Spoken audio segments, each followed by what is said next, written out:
Morning,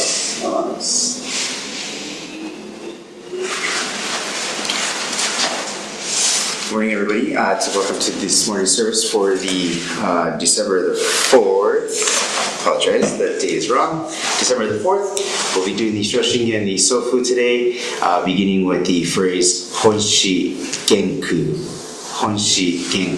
So the Wasan will be on Honen Shonin today, and it'll be on page 295.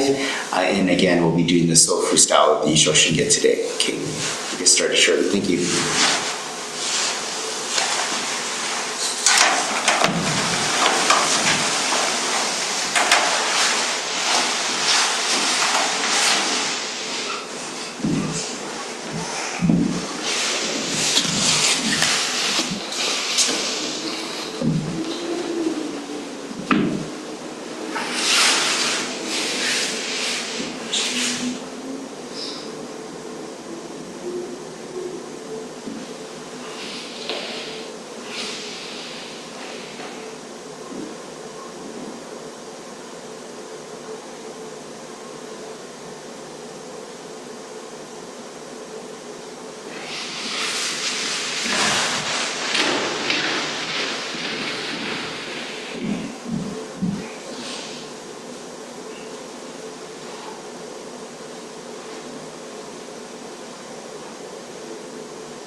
信行十字南南中市南昔インド最伝子論言中華自治域史こそ現代諸古聖書意明如来本税をき釈迦如来両がせ一種語名南天竺龍樹大自主とせ質の在派無限先絶大乗無情報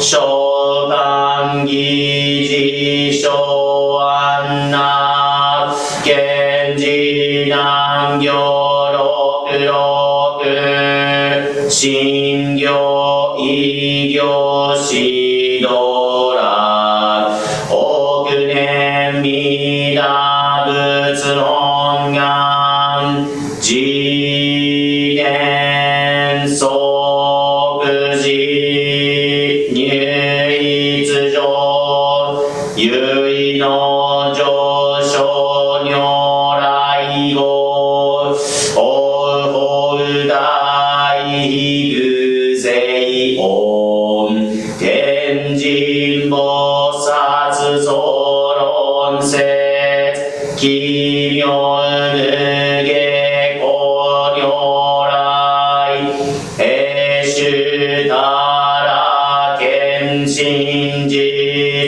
光線王朝大誓願こういう本願力栄光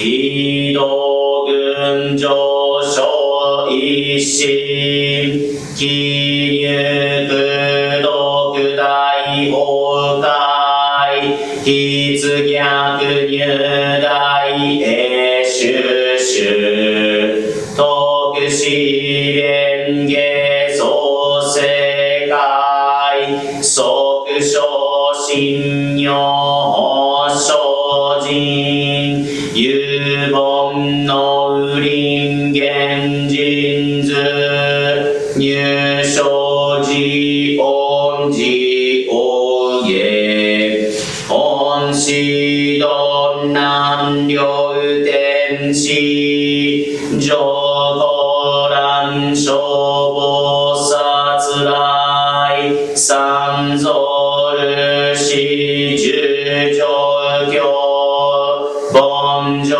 専業気楽法天神菩薩論中下王道因果見誓願法言こうゆたり少女死因唯信心惑前本部新人法生じ生じ即涅槃一心無量光明道小宇宙界部家同社結晶道南小唯妙浄土活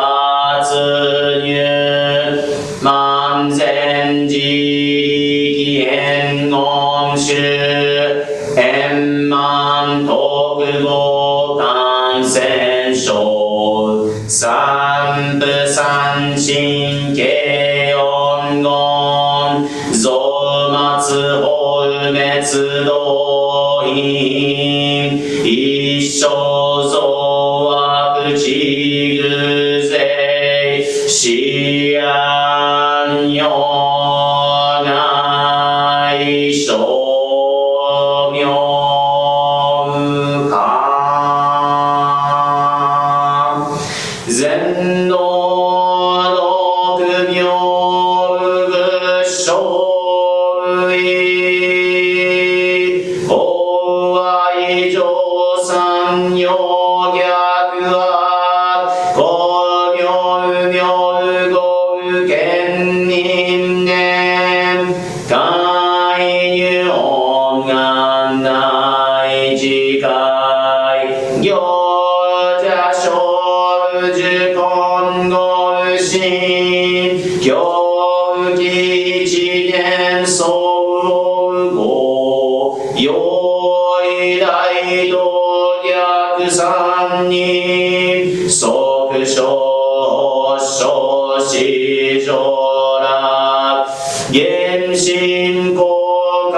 本師源空現れて浄土真宗を開きつつ戦弱音願述べたもナモ阿弥陀仏ナモ阿弥陀仏ナモ阿弥陀仏ナモ阿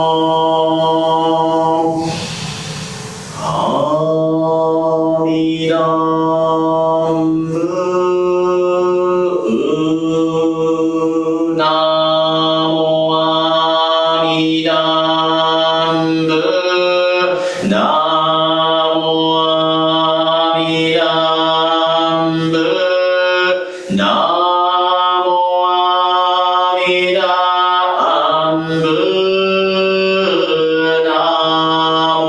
阿弥陀仏ナモ阿弥陀仏ナモ阿弥陀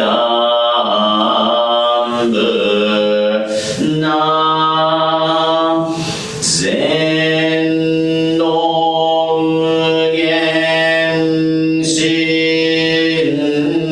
進むと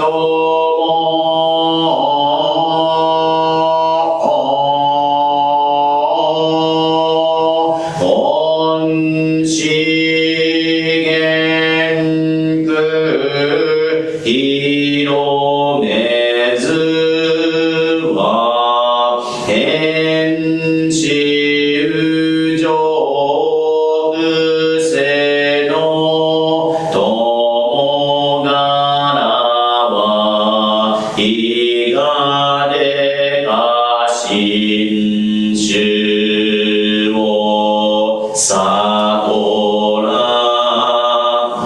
しナモ阿弥陀仏ナモ阿弥陀仏ナモ阿弥陀仏ナモ阿弥陀仏なこうぼうかしょうの間にも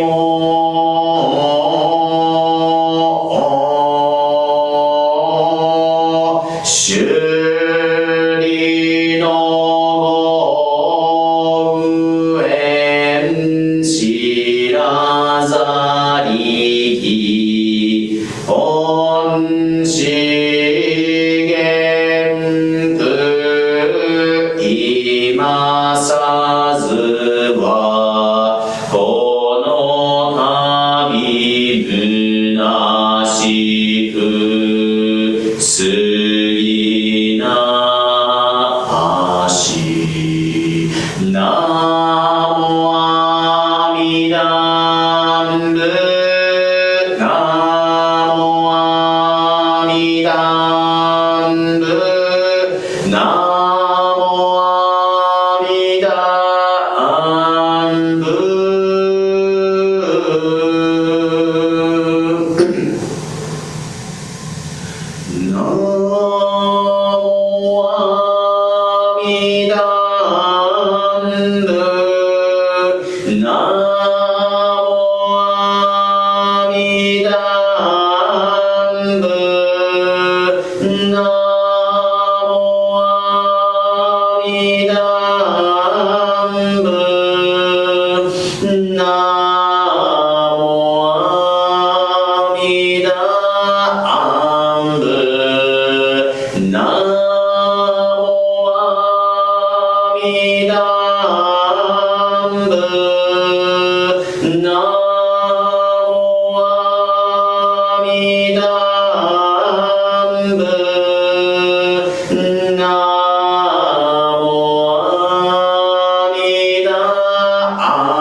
元空三語の弱いにて無常のことわり里につつ天理の疎開を表して菩提の道にいぞいらしめしなもあみだんぶなもあみだんぶなもあみだんぶなもあみだんぶな元空事業の使徒には小道小衆の死衆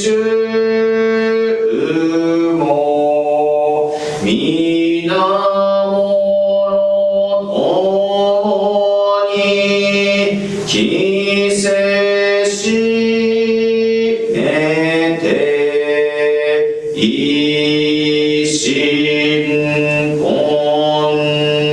後の大師とす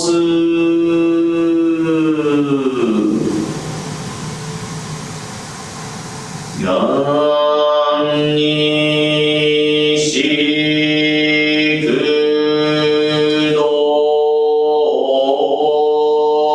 く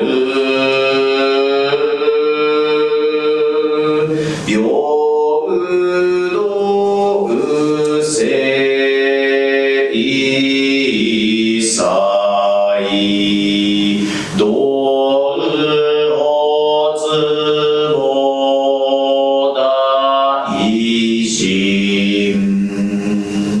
おうじょう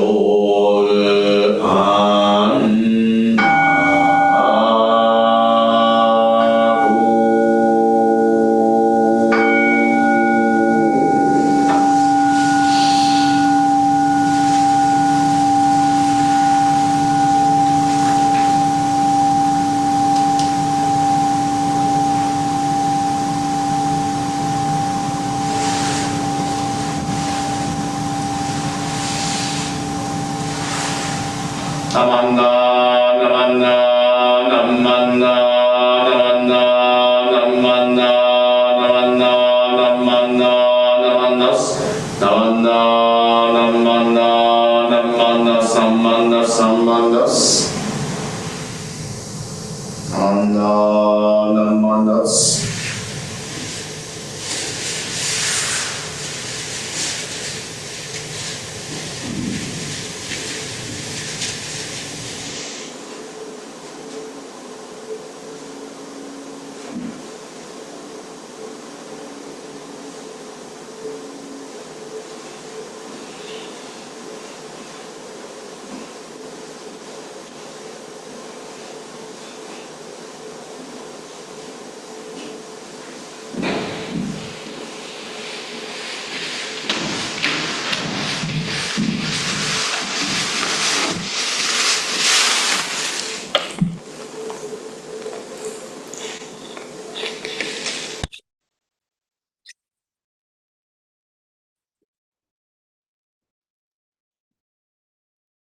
Good morning, everybody.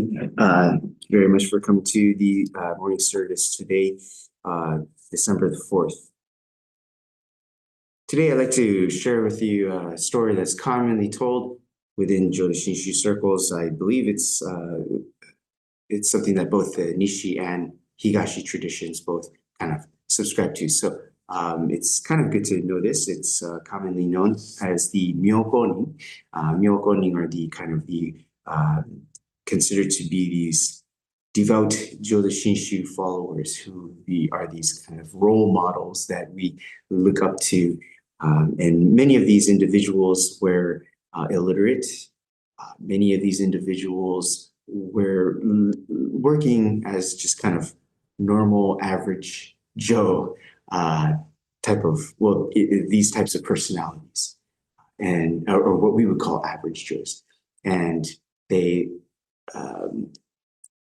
were nonetheless devout Joshinshu followers, and became through their writings and through their kind of these famous life episodes that people shared about them, that they became kind of these exemplary individuals, and this becomes eventually canonized by the Honganji tradition, and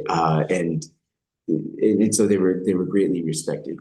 And many of these individuals came during the Edo period, and also during the time when, they were expanding. So there's actually some individuals who are considered Myokonin who live in Hawaii. I didn't know this until recently. And so, it's up until fairly recently. And it isn't the case where, the Honganji kind of officially kind of recognizes them as, and, provides them with some kind of sainthood or anything like that, but it's kind of through the popularity of the lives that these people touched that create this kind of sense of awe and respect towards these Myokonin individuals. One of them is a person by the name of Saichi-san, Asahara Saichi. And so Saichi is kind of, he left behind many writings. And one of the stories that is very commonly told is that he's famous to have said that 風邪をひいてしまって念仏の咳が出る。咳が出る。And what that means in Japanese is that I've caught this cold and I now cough the Nembutsu. I cough the Nembutsu. So in this sense, of course, the analogy is that this catching the cold is a good thing. And that he's caught the cold of the Nembutsu, and now he coughs out the Nembutsu habitually as a response to having caught this cold of awakening to Amida Buddha's wisdom and compassion. So it's a kind of I think there's an element of kind of humor that's contained within this, and it is a famous story that's still used to this day, and it's still commonly talked about to this day.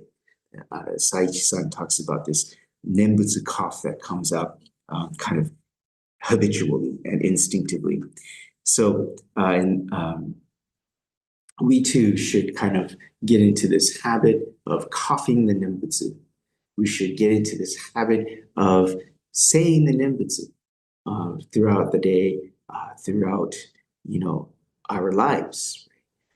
There might be many experiences that we encounter in our lives that may be fortuitous or perhaps frustrating and hopeless. But both of those warrant the necessity in us saying the Nembutsu. When there's a birthday celebration, we say the Nembutsu, arigatou gozaimasu, right? Thank you very much for this rare opportunity. Or when someone close to you has passed away, we say Namo Amida Butsu. I value and I cherish this encountering and this life that I had with this person, that kind of thing. So these good moments in life and these bad moments in life, both are equally important in showing us the profundity of life and showing us that there is something more to this life that is going on than just what we see in front of us. There's something more going on to this life than just my wants, my needs, this egocentric worldview, the goggles of egocentricity that I look upon the world with. that there's something more going on. There is this fundamental life source that is undergirding not only myself, but the trees, the ocean, the earth, right? And the cosmos and beyond. That there is this life energy that is undergirding all of this, that is far beyond what we can see physically before our eyes. And that life source is what we call Amida Buddha. It is what we call the great working of wisdom and compassion. I'm using these terms interchangeably. Okay? Amida Buddha is not some deity. Amida Buddha is not, as I said yesterday, a noun. It is not something separate from us. Right? And we do that, we separate it from ourselves, in this case, this statue, right? And it has anthropomorphic features, right? In order for us to come to this understanding of this great working that's happening. But we have to see that this Amida Buddha kind of is in its form right now, but it's formless. Right? It is formless. And when it's formless, it is this great life source, this great life energy, what we call the principle of wisdom and compassion. That principle of wisdom and compassion comes together and formulates into the Buddha. Right? But that can easily break down and kind of spread out like this. And we have to see it that way. Okay, we have to see it that way. The Buddha is not a deity. We don't say Namo Amida Butsu to pray for anything. We're not asking for anything. We're not asking for forgiveness. We're not asking for approval. We're not asking for material wealth and gain and these kinds of things. We're not asking for good health either. We are affirming our place in the infinite cosmos and beyond. We are awakening to this great reality that the great undergirding principle of wisdom and compassion, which shows us that we are inherently connected to all things. Right? And that's why we respond, we habitually respond with this Namo Amida Butsu.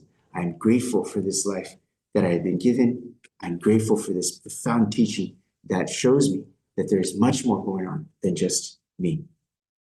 And so, taking after Asada Saichi-san, we should call off the Nembutsu, because it is that call that we are responding to.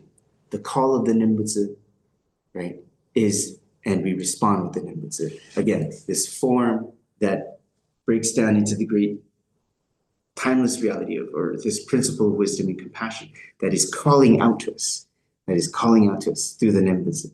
And when we awaken to that reality, we then respond with the Nembutsu. So it is this call and response that is taking place. It is a cycle, this process of call and response from the true reality to this self. With that, I'd like to close with the Gobu mission.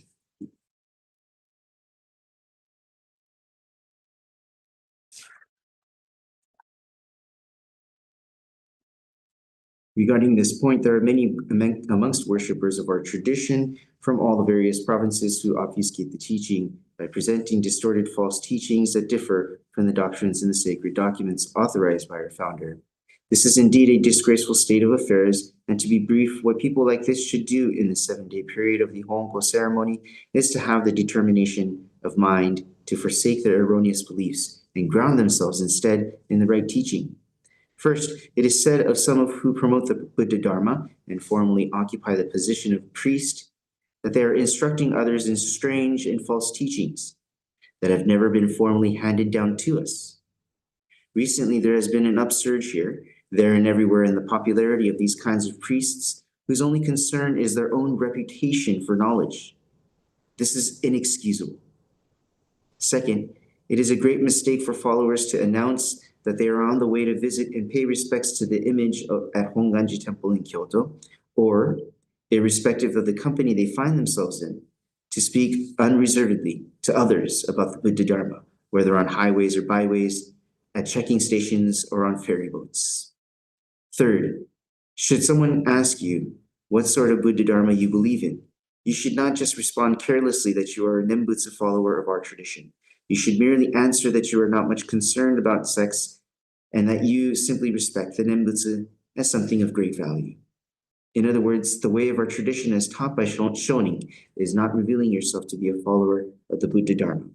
So then, you should keep in mind that the right teaching of our tradition is to make sure you understand these points thoroughly, and also that you give no outward sign of them. Furthermore, none of the instructions during the Honko ceremony over the past 2 or 3 years for fellow followers to observe should be altered in any way. Any fellow followers who fail to be in accord can no longer be seen as followers of the founder Shonin. Most humbly and respectfully.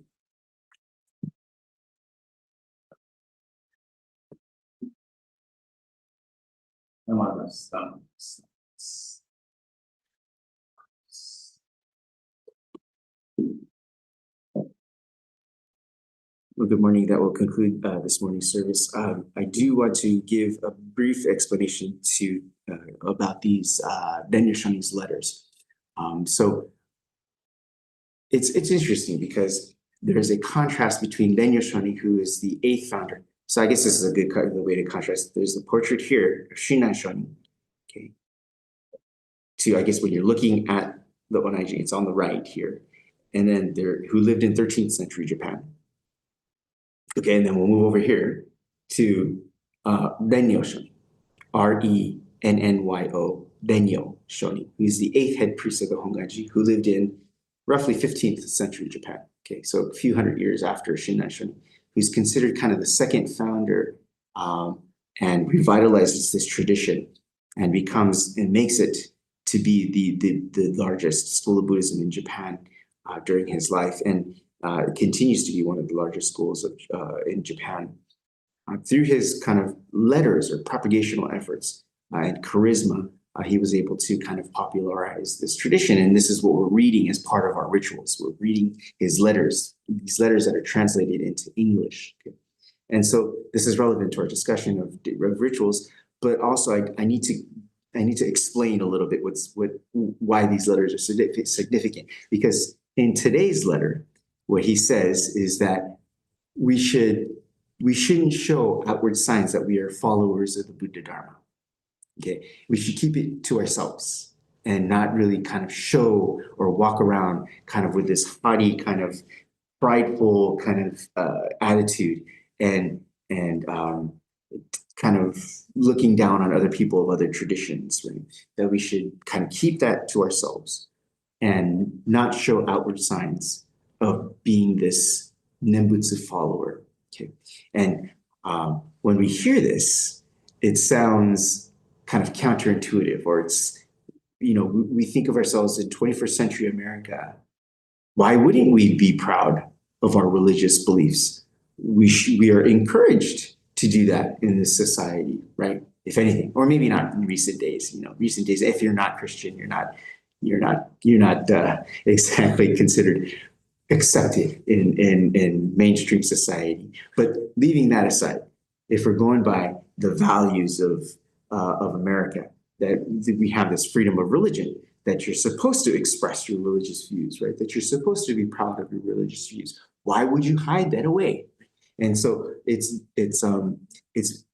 hard for us to kind of understand some of the things that Rennyo Shonin is saying. Another example, Rennyo Shonin's one of his kind of key demographic that he tries to target is women, okay? Because at the time, it was a very patriarchal society, which arguably still is today. But at that time, it was very much so. And it was considered that women were kind of second class, and that their salvation is not really kind of determined or promised, right?